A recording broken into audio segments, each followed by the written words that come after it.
So, welcome to the new format. I think I told you yesterday that we are setting up these focus sessions to give people a chance to pick 2 or 3 issues they want to work on. Hopefully, if you're from a small chapter, only 2 or 3 people, you're dividing up among the various sessions so you all can get the same information. So I am pleased to welcome one of our good friends, Michael Linsky. And Michael is the Deputy Director of Congressional and Political Affairs for the American Academy of Child and Adolescent Psychologists. So without further ado, Michael's going to speak for about 15 to 20 minutes, and then I'll moderate a Q&A. And it's all about mental health workforce enforcement, and I think you heard consistently through all of the presentations, Michael, we had the Secretary of Veterans Affairs. We had a panel of researchers talking about the dearth of medical researchers, and then we had Patrick Kennedy that talked about workforce. So I think your conversation is very timely and will be well received. So come on up.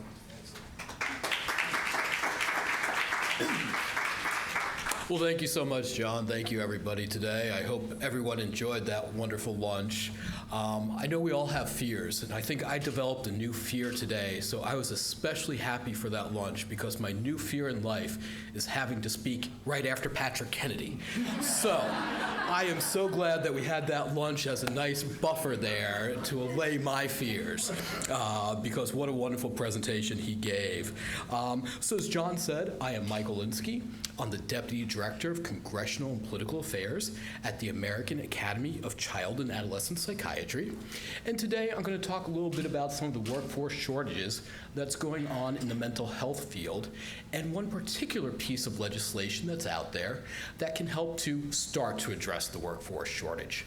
HR 2431, the Mental Health Professionals Workforce Shortage Loan Repayment Act of 2019. So why don't we dive right on in there? So let's take a look at starting off at HR 2431. It is legislation from Congressman John Katko, a Republican from New York, and Congresswoman Grace Napolitano, a Democrat from California. So it's bipartisan legislation, which is something that is getting rarer and rarer these days, so we're so happy to have both of them together. Actually, John and I are part of a small group that advises the congressman and the congresswoman on mental health issues. They're actually the co-chairs of the Congressional Mental Health Caucus. John, myself, and about 3 other folks sit on a small group that meets with them regularly to help advise them on mental health issues. And this legislation was a result of one of those meetings when we were talking about the dire shortage that's out there of mental health providers. So let's take a look a little bit at the bill and talk about what it does a little bit. What does it do? Well, essentially, if enacted, this legislation would create a loan relief program that allows psychiatric nurses, social workers, marriage and family therapists, mental health counselors, occupational therapists, psychologists, psychiatrists, child and adolescent psychiatrists, and neurologists to be eligible to have 1/6 of their educational debt repaid for each year that they go and serve in a medically underserved area for up to 6 years or $250,000. So why do we need this bill? I know everyone in this room is very cognizant about the workforce shortage that's out there right now. But tomorrow when you're going up to Capitol Hill, the folks that you're speaking to may not be as aware of that. And we're going to go into that in just a little bit. So what we need to do is just give them that information, establish why this bill is needed.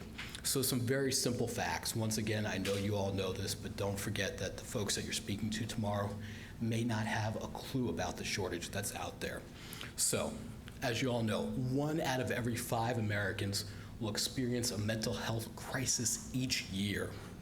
Suicide is the 10th leading cause of death among Americans and the 2nd leading cause of death among young Americans.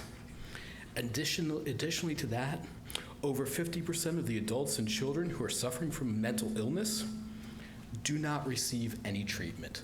So we just want to set the stage for folks tomorrow when you're talking to them up on Capitol Hill with a little bit of background on the bill. So once again, Now that we've established that there's a serious problem, what we need to do is address the underlying causes.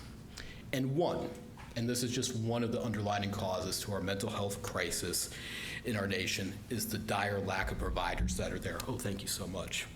Essentially what this means, that those who need help are often unable to get it because there's no one in their communities who can provide that help. So what we want to try to do with this bill is we're trying to address that crisis. So tomorrow when you're up on Capitol Hill and you're talking to the staff about this bill, as I said earlier, you got to keep in mind. Let me ask you, let's start off with this actually. How many people have done a Capitol Hill visit before? Raise your hands. All right, well that's great, that's wonderful. So what you guys have undoubtedly noticed probably when you went to do those visits is that you're meeting with very smart, eager, and perhaps kind of young staff. Did anyone else notice that? Yes, they're not straight out of high school, I promise you that, or middle school, but they do tend to be young, but they're very energetic and very smart folks. But they also have to cover a ton of issues. What we have here in DC, for those of you who are a little bit old like me, you actually remember them, yellow books. We have congressional yellow books that tells you all the members and their staff and the issues that each staff person handles.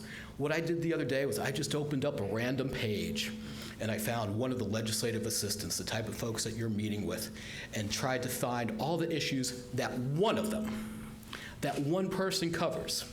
And this was a random one. So, as you can imagine, you got issues up here: agriculture, appropriations, ethics, military and defense, science and technology, transportation, infrastructure, healthcare, and I've just named a few of them. No one person can be an expert in all these issues. You'd be hard-pressed to find someone who's an expert in all of healthcare up on Capitol Hill, nevertheless mental health. So when you're starting with your congressional staff tomorrow, remember that while these people are very smart, they need to know a little bit about a ton of different issues. So we need to do a little bit of education with those basic background information, statistics that all of you know and may seem so obvious to you folks, it won't be obvious to them. So we need to give them that little bit of background. So, what we want to basically do with any Hill briefing tomorrow, or what I like to do with a Hill briefing, is break it down into 4 different areas. The first area, you're educating the staff about the shortage of mental health providers. Then once you do that, you're explaining to them what that means for their individual communities and their individual constituents.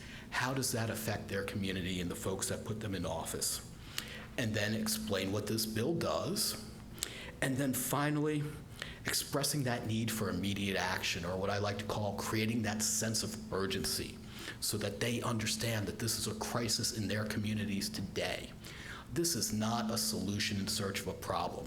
This is a problem that is out there right now and urgently needs a solution. So let's start to take a look at the basics here. Educating the staff. The first one was educating the staff about the shortage of mental health providers. So some simple facts just to make them aware of it so that we're all on that same page, because remember, they have all those issues that they have to worry about. So, as everyone in this room knows, we currently have a dire shortage of mental health providers. One example here from the group that I represent, child and adolescent psychiatrists, every state in the country has a shortage of child and adolescent psychiatrists.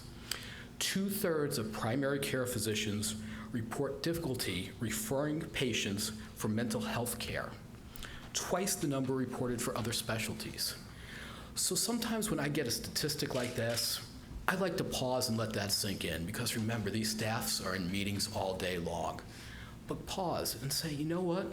These are primary care providers. These are people who've dedicated their careers to helping people. And when they get a case in there where they know they need specialty care or they don't feel comfortable treating it and they want to refer someone out, 2/3 of the time, 66% of the time, they can't find a person to refer them to or have great difficulty to. And that's twice as often as for other specialties. So really hit those statistics hard so that they pause a little bit, make sure that they are hearing you and understanding the actual facts, because we all get into those sort of trends when we're in a meeting. You're just sort of going along, sure, 2/3, okay, and you're just kind of writing it down. But give a little pause and make sure they actually understand that. And then you follow it up by the number of patients going to the emergency room for psychiatric services has increased by 42% over the last 3 years. Now, why is that? It's often, not always, but often because they can't find someone in their community to help treat them before they get to the situation where they have to go to an emergency room. And I think everyone in this room knows that an often crowded, chaotic emergency room is perhaps one of the worst places for somebody who is currently in a psychiatric crisis to go. But they're going there because they have no choice.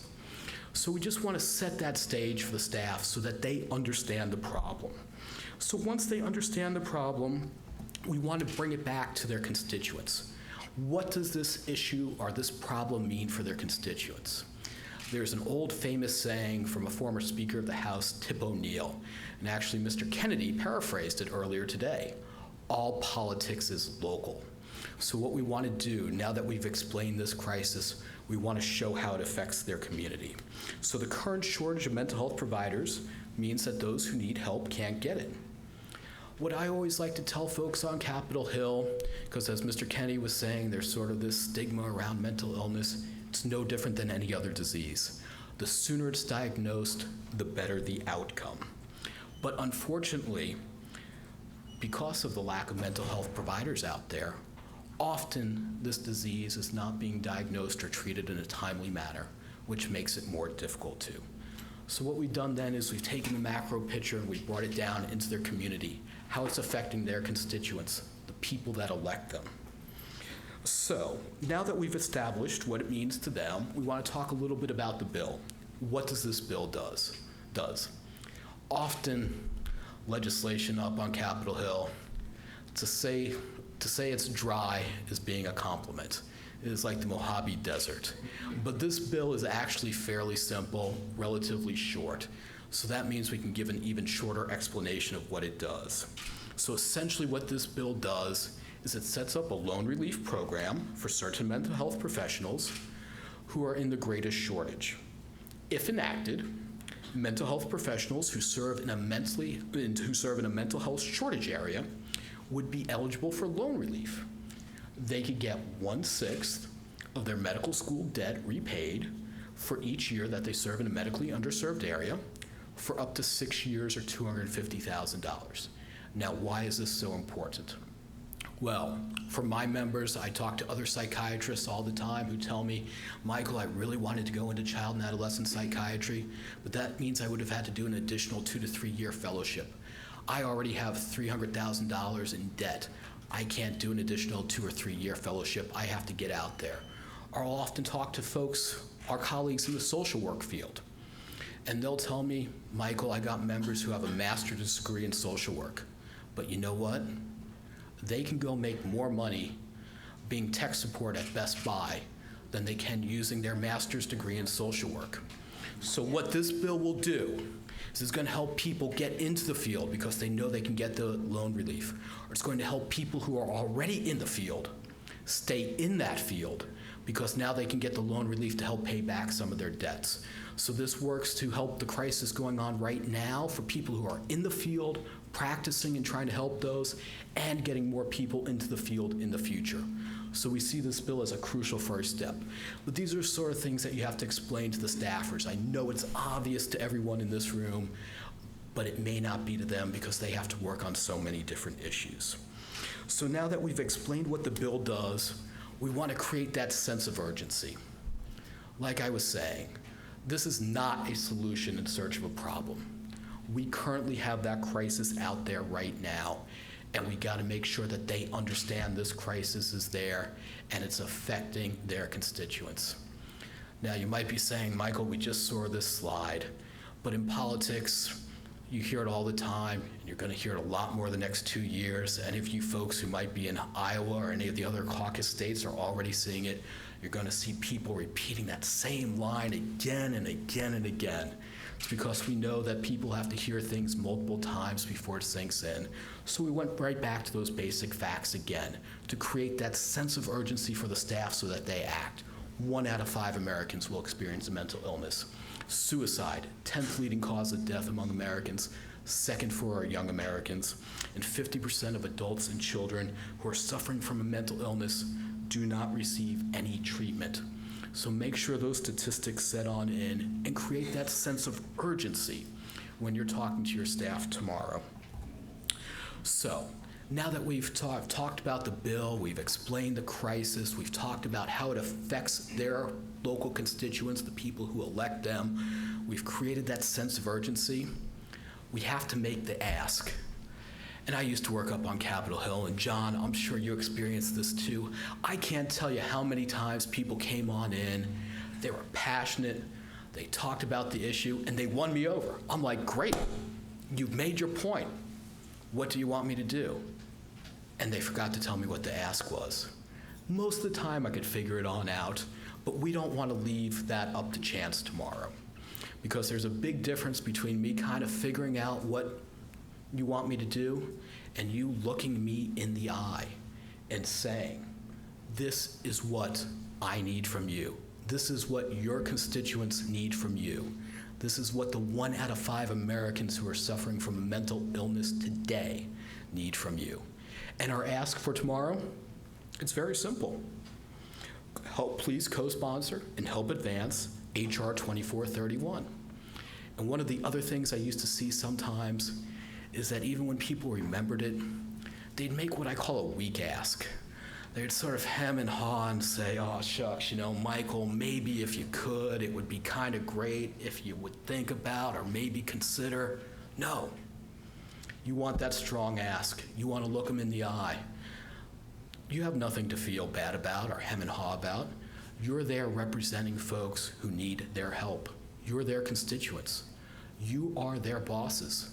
They are here in Washington, D.C. to represent you, your community, and all the people who live in your communities, and the 1 out of 5 of them who need their help, and people need their help. So tomorrow when you go on in there and talk to them, be sure to make that ask, but make that strong ask, and be proud of what you're doing. So that is the bill in a nutshell.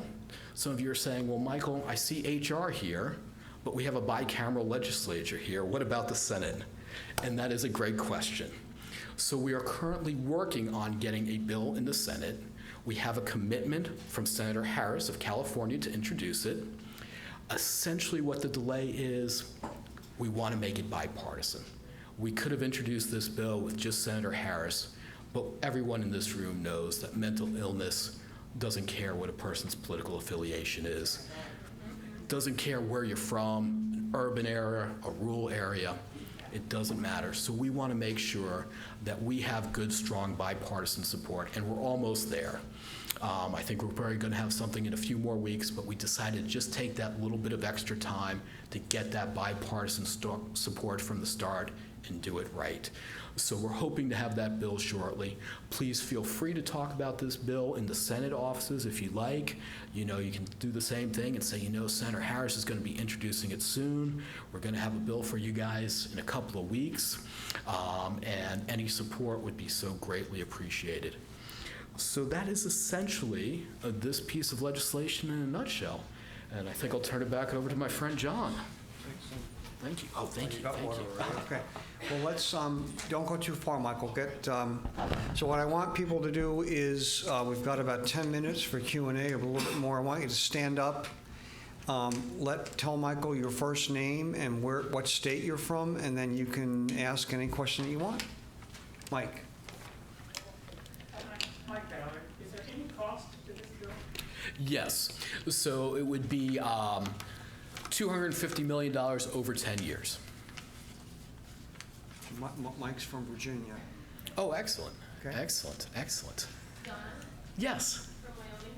Oh, excellent. I have a question from a financial aid perspective. And what state are you from? Wyoming. Wyoming, I'm sorry. Are the recipients of these loan forgiveness, they're probably being asked to make payments during that year, or do they go into deferment right then? I suspect that's probably something that if this is passed, and John, correct me if I'm wrong, that would be figured out when they write the regulations for this. When they do legislation here, because if you remember that slide, the staff isn't really technical experts on all these things. They sort of do the broader strokes. And then it goes to the various regulatory agencies. In this case, it would probably be a combination of HHS and Department of Education, where they sort of figure out more of those technical details. So it's a wonderful question. This bill just really doesn't address that part of it. And also, this is an authorizing bill, correct? Yes. So we've also, to Mike's point, technically, most legislation has to be authorized first before it can be appropriated, so it's really a two-step process. So much to Mike's earlier points, this is just the beginning of a long conversation. It's one of the building blocks, whether it's more money for research, more money for access to treatment. If you have more access to treatment, but you don't have any healthcare providers, then you can't get treatment. So it's part of a larger puzzle, okay? Yes, ma'am. Amanda from Illinois. My question is, are there any defined parameters as what will be considered a mental health shortage area?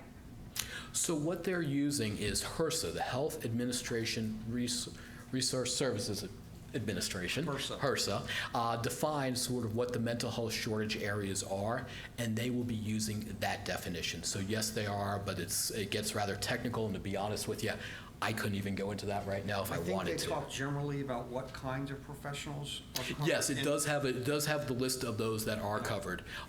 Yes, and those tend to be those that are in the greatest shortage. By no means are those the only professionals that are in shortage in the mental health field. Like I know Illinois,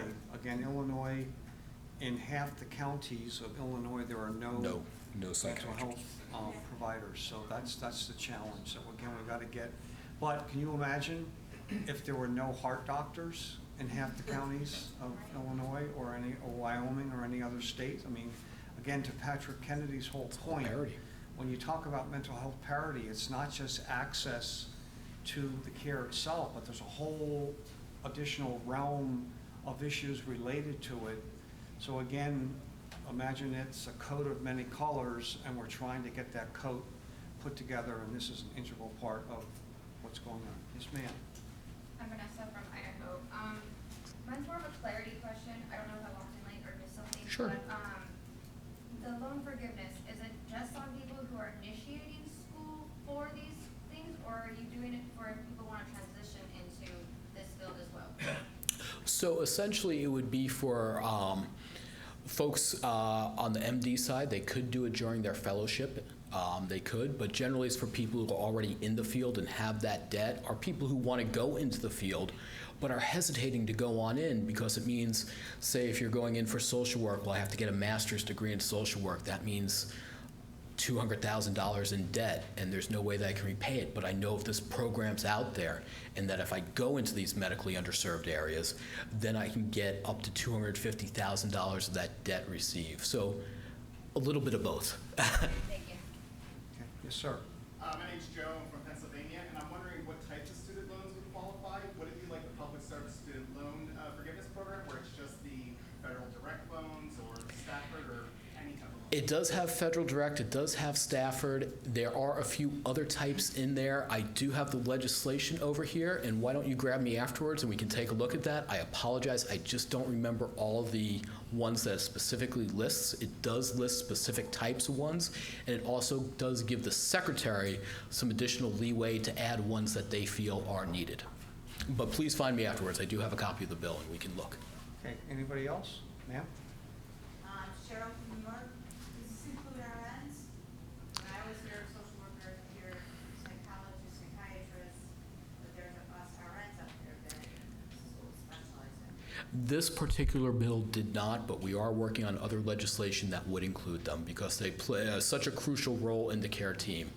And I know I'll speak for ACAP, and I'm sure for John too, having that having that care team, everyone in it, the collaborative care model is so important to treating folks. But you had RNs in it. Why don't you stand up? I think it was we had, I believe, psychiatric nurses. So a specific type of RN, but not let me clarify, not RNs in general, but psychiatric nurses, yes. That's what I meant. Okay, psychiatric nurses, yes. RN generally, no, but psychiatric nurses, yes. Excellent point. Yes, sir. So Chris from Texas, you mentioned the word dire as relative to the shortage of healthcare professionals. What is the actual number, or can you put some parameters around that? Well, it really varies for each specific specialty. I can tell you about the folks that I represent, which are child and adolescent psychiatrists. According to the Council on Graduate Medical Education, we know we need at least 33,000 of them in the United States. We currently have less than 9,000. So we have less than 1/3 of the workforce that we need. So bringing that back to that, from that macro picture to the micro picture, what does that mean? It means kids who need help aren't getting it. And as we know, mental illness is no different than any other disease. The longer it takes before you get diagnosis and treatment, the harder it's going to be to cure. But it's different for every other area, but all those specialties and many others that we listed there are in shortage. Christine, I see Christine Moutier in the back. She's our chief medical officer. Any idea what the shortage is among psychiatrists or psychologists? Well, child psych has the very direst, discrepancy in terms of the meeting the need, but general psychiatrist is also terrible, and geriatric psychiatry tends to work towards child psych. Wow. But I think the bigger picture we can talk about is the mental health professional pool of people in general is far too low. Yes. We should get some numbers, because there's an estimate of how many you need per 100,000 in the population, and in every city, but especially in certain rural counties, it is like, it's 1/100th of that. It's far, far orders of magnitude. No, especially when you get into some of the states, you will have to drive hours upon hours to find a child and adolescent psychiatrist, and in many cases, any mental health professional. We have time for one more question. We have 1 minute left. So All right, sir. I'm Tim from the real Washington. Welcome. Is the implication that there will be more mental health professionals in schools? It's both. I mean, if we can get this, a lot of people aren't going into it because of the cost. Whether it's going for that master's degree in social work that you need. I'm sorry. Oh, In elementary, middle schools, high schools, so actually mental health professionals working with kids in schools. well, many of these professionals do work in the schools. No, most definitely. So if we can get that overall workforce number up, it would bring them into the schools. I'll just say it, it's an opening for another piece of legislation that we work closely on, the Mental Health Services for Students Act, which we're also working on with Grace Napolitano and John Katko. You may be noticing a pattern here, but that would be grants to the individual schools to get more mental health resources from the communities into the schools. But we sort of need both of these bills to work together so that first we can get some more mental health professionals in the communities to help get them into the schools. And actually, Connor Job's focus session, which I think is later, he's going to go into more legislation, and that bill that Michael just talked about is on the list. So one of our challenges, we don't want to snow you with too much information. Mm-hmm. So again, when you go to your visits tomorrow, we're going to give you this afternoon a one-page ask sheet, front and back. The most primary thing, Michael touched on it, is you're going to find out how much time do we have. So I come in, hello Steve, John Madigan, I'm with the American Foundation for Suicide Prevention. Thank you so much for taking time out of your schedule. How much time do we have to talk today? If Steve says 15 minutes, well then if you have 2 or 3 people in your meeting, you'll each get a chance to say who you are and why you're here. You'll perhaps have time to pull out the national fact sheet and then the state fact sheet and then the other fact sheet, which is all of our asks. And if that's all you do, that's okay. If you have a half hour, which is more typical, you'll have time to expand upon the ask sheet. And then the reason we're providing the additional sheet is you may go into some offices who say, you know, we're totally supportive of all of these major asks. What other bills should my boss consider co-sponsoring? So that's it. So we're done. Michael will be here for a little bit. If he can go out into the hallway, if you have, I think we've got a great question. And please go on to your next focus session. Great. Thank you, everybody.